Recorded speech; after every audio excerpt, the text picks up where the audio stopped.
अस्सलाम वालेकुम नाज़रीन, आप लोग सब कैसे हैं। उम्मीद करती हूँ कि आप सब ठीक ठाक होंगे। अल्लाह ताला का शुक्र है कि जी मैं भी ठीक ठाक हूँ। दुरूद पाक पढ़ते हैं, अस्सलातु वस्सलामु अलैका या रसूल अल्लाह और बिस्मिल्लाहिर रहमानिर रहीम पढ़कर अपनी रेसिपी की तरफ स्टार्ट करते हैं। जैसे कि आप देख चुके हैं कि आज जो हमारे किचन में बनने वाला है वो चिकन रोल पराठा है। इसे चटनी वाला पराठा भी बोला जाता है और ये कराची पराठे के नेम से भी मशहूर है, लेकिन ये बहुत ही मज़े का है। आप इसकी जो चटनी है ना, आप रेसिपी एंड तक देखिएगा, आपको पता चलेगा कि जो इसकी चटनी बनती है, जिस तरीके से हम इसको लगाएंगे बनाएंगे, उससे इसका टेस्ट बहुत अच्छा डेवलप हो जाता है। चलें चलते हैं अपनी रेसिपी की तरफ। फ्राई पैन में मैंने ऑयल जो है वो 2 टेबलस्पून डाल दिया हुआ है। हम उसको थोड़ा सा गरम करेंगे। गरम करने के बाद हम स्टार्ट करते हैं अपनी कुकिंग की तरफ। आप इसको बनाइएगा, खाइएगा। इसका जो बाज़ार वाला पराठा है ना, वो भी आप भूल जाएंगे। ये इतना मज़े का है, इतना मज़े का भी और हेल्दी भी है, क्योंकि ये घर में बन रहा है। घर में कोई जो चीज़ हम बनाते हैं उसमें एक तो बरकत भी होती है और वो उसका टेस्ट भी बहुत अच्छा होता है। ये अब जो है वो मैंने ऑयल जो था वो गरम कर दिया। गरम करने के बाद 1 चम्मच टेबल स्पून लहसुन अदरक की पेस्ट मैंने डाल दी। ठीक हो गया। लहसुन अदरक की पेस्ट आपने ज़्यादा ब्राउन नहीं करनी, क्योंकि हमने इस लहसुन अदरक का जो फ्लेवर है वो चिकन जो हमारी कच्ची पीसेस में पड़ी हुई है, ये जो आप देख सकते हैं, इसमें इसको भी डालना है। ठीक है। चिकन के जो स्लाइसेस हैं वो आपने पीस जो लिए हैं वो ना तो ज़्यादा मोटे रखने हैं और ना ही बहुत स्मॉल स्मॉल रखने हैं, दरमियाने साइज़ के हैं वो आपने रखने हैं। और ये चिकन जब आप लहसुन अदरक थोड़ा सा आप महक जो है हमक उसकी ख़त्म हो जाएगी, वो आप उसमें डाल दें। ठीक है नाज़रीन, और आप अच्छा से उसको पका लें। बिल्कुल पकाना नहीं है, नहीं मिक्स कर दें, ताकि लहसुन अदरक की पेस्ट जो है वो इसके अंदर सारी रच बस जाए। क्योंकि लहसुन अदरक को अगर हम बिल्कुल ब्राउन कर लेंगे तो वो पक जाएगा। इसके साथ चिकन के साथ अगर आप फ्राई करोगे, ये टिप है, तो उसका टेस्ट आएगा। ये हमारे पास कुछ स्पाइसेस हैं, जिसमें नमक है, काली मिर्च है, लाल मिर्च है, चाट मसाला है, और इसके अलावा चिकन टिक्का मसाला ले लो या ब्रोस्ट मसाला ले लो। ठीक है, वो आप ले लोगे, वो इसमें आपने ये डाल देना है। ये डाल देंगे और साथ ही आपने इसको अच्छे से मिक्स करते जाना है। आप मिक्स करते जाओ और साथ साथ आपकी चिकन भी पकती जाएगी। उसके बाद हम सॉस जो है वो डालेंगे उसके अंदर। ये दोनों तीनों सॉस जो है वो 1 टेबलस्पून आपने डालनी है। 1 टेबलस्पून सोया सॉस, 1 टेबलस्पून सिरका, 1 टेबलस्पून चिली सॉस। ठीक है, ये तीनों जो है वो 1 टेबलस्पून हमारी इसके अंदर डलेगी। ये सारी जो इसको हमने मैरिनेट करके पहले नहीं रखना, हमने इसी वक्त बनाना है जब हमने इसको सर्विंग करना है। ठीक हो गया। ये अब आपने मैं चिली सॉस जो है वो 1 टेबलस्पून वो भी डाल रही हूँ। आप इसको अच्छे से पका लें। इतना पका लें कि ये जो चिकन आपको लगे कि वो कच्ची नहीं है, वो पक चुकी है। ठीक हो गया। और जो चूल्हा है वो आहिस्ता रखिएगा, क्योंकि इसमें हमने लिक्विड तो ज़्यादा डाला नहीं है, तो चिकन जो एक मसाले डले में ये ना हो कि चिकन हमारी कच्ची रहे और मसाला भी हमारा ड्राई हो जाए। तो हल्की आंच पे पकाएं, ताकि आहिस्ता आहिस्ता चिकन बन जाएगी, पक जाएगी। और आपकी चिकन जो है वो बोनलेस है, तो इसको ज़्यादा टाइम भी नहीं लगेगा। आप थोड़ा 5 से 10 मिनट ऑलमोस्ट पकाएंगे तो आपकी चिकन पक जाएगी।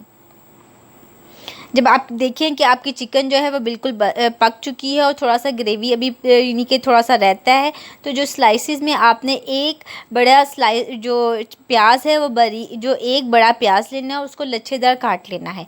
वो लच्छेदार प्याज जो है वो भी आपने इसके अंदर डाल देना है। प्याज उस वक्त डालना है जब आपकी चिकन जो है वो बिल्कुल पक चुकी हो और वो रेडी हुई हुई हो। ठीक हो गया। फिर आपने डालना है। ये आपकी चिकन रेडी हो गई। अब पराठा जो है वो नॉर्मल पराठा जो है वो आपने बना लेना है।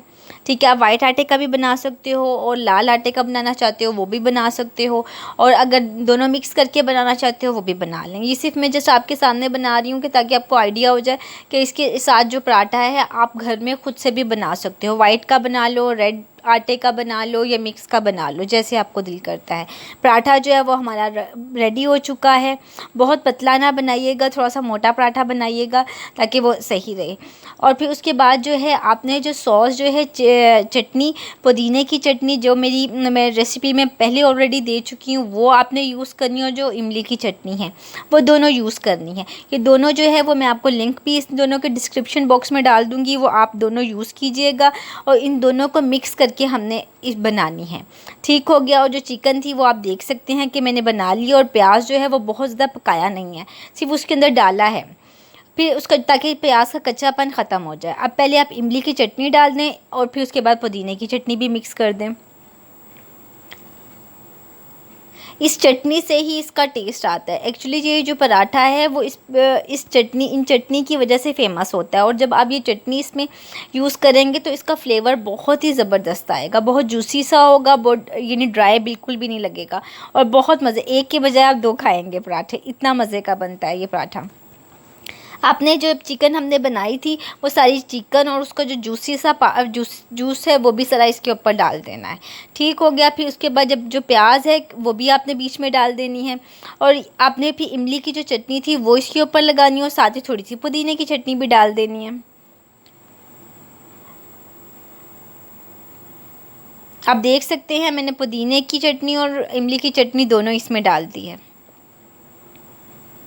प्याज ज़रा ज़्यादा लीजिएगा, एक पूरा डाल दीजिएगा, उससे प्याज का बहुत अच्छा फ्लेवर आता है, और जब आप खाते हो तो उसका क्रंच जो होता है वो बहुत मज़े का लगता है। पराठे को इस तरह से आप रोल कर दीजिए, रोल करने के बाद साइड पे रखिए, और फिर जो क्लिंग पेपर होता है उसके साथ आप उसको अच्छे से रैप कर सकते हैं। ये रैप जो है वो मैं आपको इसलिए करना दिखा रही हूँ, और साथ सिखा भी रही हूँ कि कुछ लोगों ने मुझे कमेंट्स किए थे कि आप उसकी जब भी कोई रैप करती हैं कोई चीज़ तो वो भी साथ दिखा दिया करें कि किस तरीके से आपने रैप किया, तो इसलिए मैं आपको दिखा रही हूँ, क्योंकि ये एक्चुअली जो रेसिपी होती है वो आप लोगों के लिए बनती है। तो मेरा पॉइंट यही होता है कि कोई भी पॉइंट जो है वो मिस ना हो, हर चीज़ आप लोगों को समझ आ जाए। अब ये देख सकते हैं आपने, इस तरीके से ये भी होता है कि पेपर को रैप आप कर लें तो जो पराठा है वो इजीली खाया सकते हैं, और कोई भी उसकी जो फिलिंग है वो नीचे नहीं गिरेगी। एक साइड पे मैंने पुदीने की चटनी रखी है, रेड केचप रखी है, और एक साइड पे इमली की चटनी रखी है। ठीक है, उम्मीद करती हूँ नाज़रीन आपको मेरी रेसिपी पसंद आई होगी। जज़ाकल्लाह खैर।